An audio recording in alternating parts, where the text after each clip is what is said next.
Okay, first of all, hi. I just needed to add a note at the beginning of this video to say you are going to hear a lot of bleeping, like this. Reason for this is because YouTube is a platform. See, even had to bleep that. Essentially, I can't say things like. So because of this, along with the bleeps, you will hear a lot of interesting alternative terms being said by me because, well, if I were to say the actual words, you would not be seeing this video on YouTube, which is probably why I'm going to have it published to X as well. So if you don't know what alt terms like SA, corn, or TR is, all of them will be listed with the sources of this video either in the description or the comment section. But anyway, enough of that, on with the video.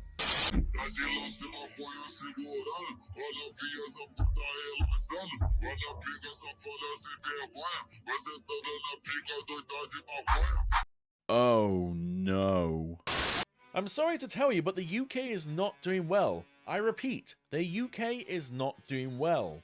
The UK has no money, no food, and no cohesion. And as now most of the world knows, no social conscience either. Now, for the second day in a row, the richest man in the world, Elon Musk, has been criticising the Prime Minister on his social media platform X. The row has escalated since yesterday, when it was revealed that Home Office Minister Jess Phillips had rejected calls for a government-led inquiry into historical child sexual exploitation in Oldham, saying instead it would be better for the local council to commission it themselves, as Rotherham and indeed Telford had done previously.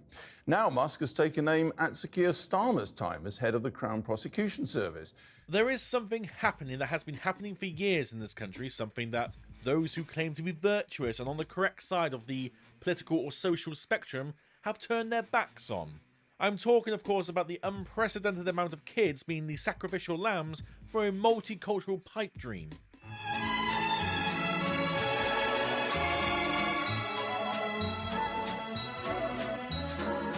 Now, some would say that this dates back as far as the 1970s, of which I fully believe, but I personally would not know that because I grew up in the 1990s and the noughties as a kid and teenager.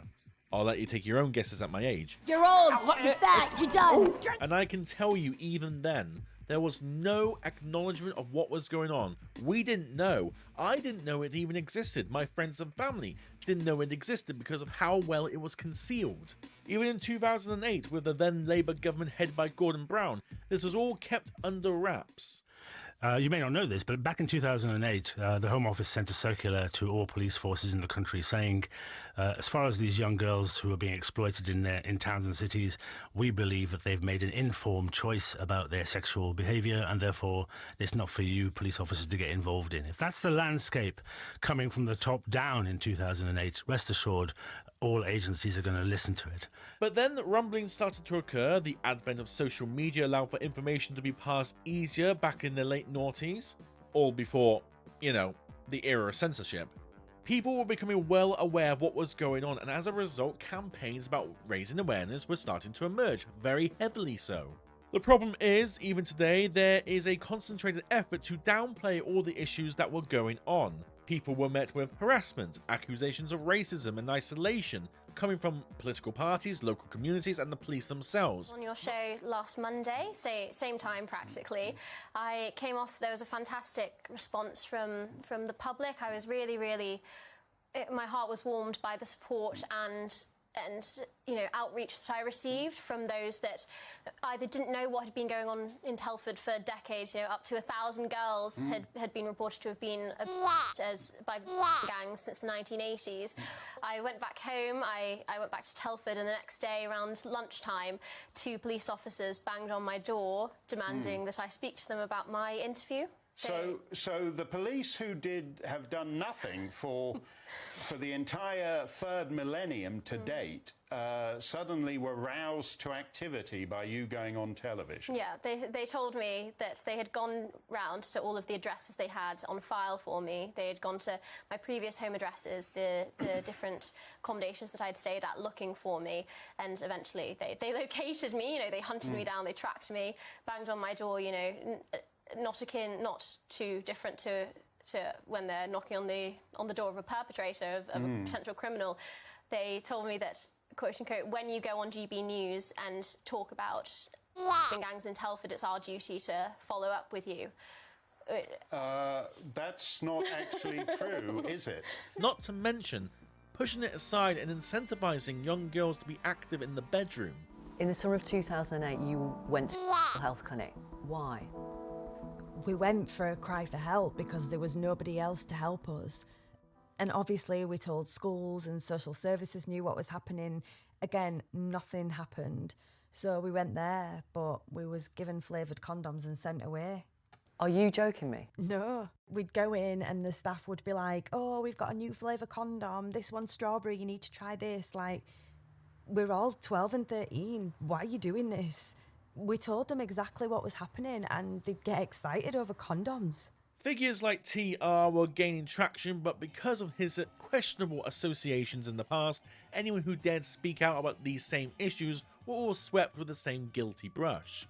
Whether that guilty brush is genuine or not, it's not the point. Worse still, after people for years and years in this country, including myself by the way, have campaigned, spread the word, actively fought against these evil groups physically, might I add, it didn't matter what was done because, as we all know, the UK government only bows to pressure from the international community. That's been clear throughout our history. For years, unfortunately, international media, with small exceptions, refused to acknowledge what was going on, which in itself really demonstrates in an awful way the power of the state. They literally change narratives to suit their own outlook and false headcanon. We saw this quite recently with the UK 2024 Summer of Love. Can't believe I cannot say what it actually was on YouTube, but you can see by the images and the videos on screen. But this is where people were showing their anger at what happened to those 3 little girls. But the response from the government, and specifically Keir Starmer, was, well, it's just people who believe in the same things as that moustache man did in the 1940s. Attacks on the police, wanton violence alongside racist rhetoric.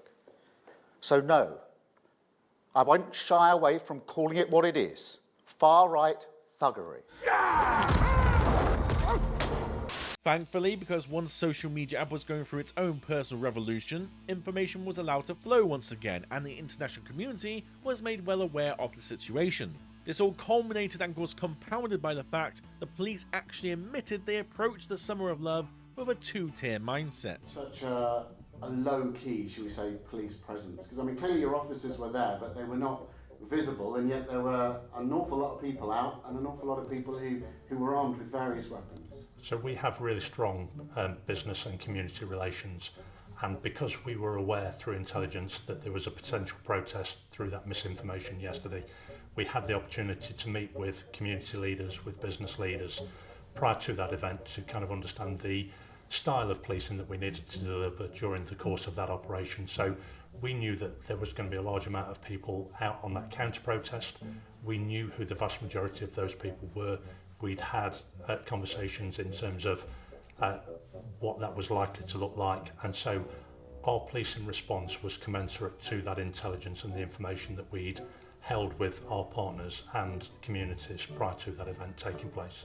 Even given there were so many of them clearly armed, I mean, would you do the same if it was an EDL type situation? So we've policed in response to the intelligence that we received at that moment in time. What I would say is that the vast majority of people that attended that protest yesterday did so law-abidingly, and they did it with the right intentions. Even given there were so many of them clearly armed. And look very pleased about it whilst they did it. Then there was this, as I say, clash between protesters and the police, and that is when they then ran off across the park here. A big group ran off, looking for trouble, it looked like, to us. And there were so many of them clearly armed. Okay.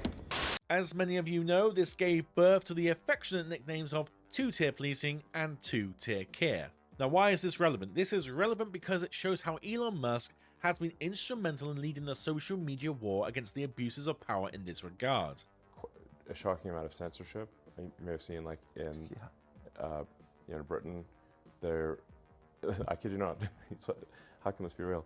They are releasing convicted pedophiles from prison in order to put people in prison for Facebook posts. but more importantly, it's Elon's interest in this situation with the 2024 UK Summer of Love that has acted as a domino effect to current events. Now, some may disagree, some might have better research skills than me, but as far as I can see, Elon's recent activity in going after the British authorities, whether they be police, politicians, or anyone who held authority, both past and present, is thanks to a couple of initial posts. 2 posts, actually. One was a retweet of a clip between TR and Ross Kemp in 2020 when he was incarcerated, which no doubt started a chain of reposts and posts alike demonstrating his support for TR, but also within a 24-hour time span of that acknowledgement, a report by GB News about the dismissal of the ruling Labour Party and Jess Phillips in particular for the need of an inquiry into the destructive failures of both state and community in regard to our children from the last 50 years is what really, to me, has set this train in motion. This guy, Elon Musk, the owner of X. Elon Musk, I mean, he's a sort of attention-seeking sort of buffoon, isn't he? Who's sort of pig ignorant about what's going on in the UK, saying we're on the brink of Civil War. And by the way, I hope you tweet that and tag him in it so he can have a go at me. You know what? Is that actually happened? Of course it happened. A few shitposts later. I do think that online giants, social media companies have got a big part to play. So whether it's Elon Musk or anyone else, if those leaders of those giants want to work with this government, we're willing to work with tech giants to make sure that we keep young people safe online and free from exploitation. Has suddenly got everybody pinned out. You know, Keir Starmer's going like this, he's over in his holiday home going, oh, what's he saying now? What? You know, because they don't know how to deal with it. They can't control Elon Musk. They can control the police, they can control the councils, but they can't control X, and they can't control Elon Musk. Okay, I didn't know where to put this part in the video because I was just completing it and this stuff happened. Two-tier Keir has responded both to the idea of a new inquiry into the situation with our children in Britain, as well as addressing Elon himself. On the question of Elon Musk, look, and let me start with this. Child exploitation is utterly sickening, utterly sickening. And for many, many years, too many victims have been completely let down by perverse ideas about community relations. And that's why I reopened cases that had been closed and supposedly finished. I brought the first major prosecution of an Asian gang. No, they are not Asian gangs. They're not people from China or Japan or South Korea or anywhere else. That's the inclination you're doing by saying the word Asian. This generalized term is ridiculous. No, these are predominantly Muslim Pakistani gangs. Those were cheerleading Tommy Robinson, not interested in justice. And those attacking Jess Phillips, who I'm proud to call a colleague and a friend, not protecting victims. Jess Phillips has done 1,000 times more than they've even dreamt about when it comes to protecting victims of sexual abuse throughout her entire career. And because Starmer's come out and said all this, the Hollywood Reporter decided to stick its ugly beak in to simply say nothing. Just regurgitating information because they dare not have a personal opinion. That's MSM for you. Anyway, I thought I'd just slip this part in. Back to the main video. Okay, so here is the part of the video where I offer a little advice, and hopefully a simple solution. Don't have to listen to me, of course, I'm just a guy with a microphone. Social media is an interesting thing. It can be used for good, as I've demonstrated, and for bad, as I've also demonstrated. This is obvious by now. I would personally argue that fanning the flames over Farage's leadership right at a point when reform is doing rather well is probably not the right move on Elon's part. That being said, highlighting issues that affect a nation is a good move to get conversations started. And that's rather the point, isn't it? There's a difference between tackling an issue that has had lasting ramifications and having a small disagreement with someone that could have been resolved with a simple phone call. Look, I make no bones about it. For me as an Englishman, there is no outright party that really carries my views. I am sympathetic to a lot of what TR says, but at the same time, reform have to be professional, which leaves them in a tight corner. Accepting someone as controversial like TR into the party, whether that was his intention or not, or spatting about it on social media are two equally bad looks. But the way around this is obvious. When TR as a subject comes up in interviews, Simply acknowledge the legitimate issues he raises, say how you would tackle those same issues, and therefore sidestep the man himself, going for the bull, not the man, so to speak. Maintaining professionalism, but also realism is the key right now. But one other thought comes to mind, and I say thought, maybe theory, verging on conspiracy theory. What if this stuff is all a ploy between Elon and Reform, but specifically between Elon and Nige? Am I seriously meant to believe that a couple of days after meeting together that somehow Elon doesn't like Nigel now? Come on. Maybe I don't know, a long game is being played here. No. Because potentially, 3 things are accomplished with the supposed Farage skepticism from Elon. Other people have said this as well. I'm simply echoing these points. Firstly, the so-called far-right smear will be completely gone because there is a separation now of Reform, Nige on one side and Elon supporting TR on another. It shows Reform's integrity, standing for its core principles regardless of what Elon says, so no one can throw swipes or jabs at them in Parliament. But also, if Musk decides to later financially support Reform, and I think he will, it will now be on his own accord, and Nigel has not been so-called influenced by him, as Emerson has been saying for God knows how long. But like I said, that's just a theory. It's my thoughts I'm spewing onto the internet. I think that's probably enough thought sharing for now. That's enough for me today. Hope you enjoyed today's video. It's a more serious video, I know. I'm sure I will be back with some trash content soon enough. Until then, take care and God bless.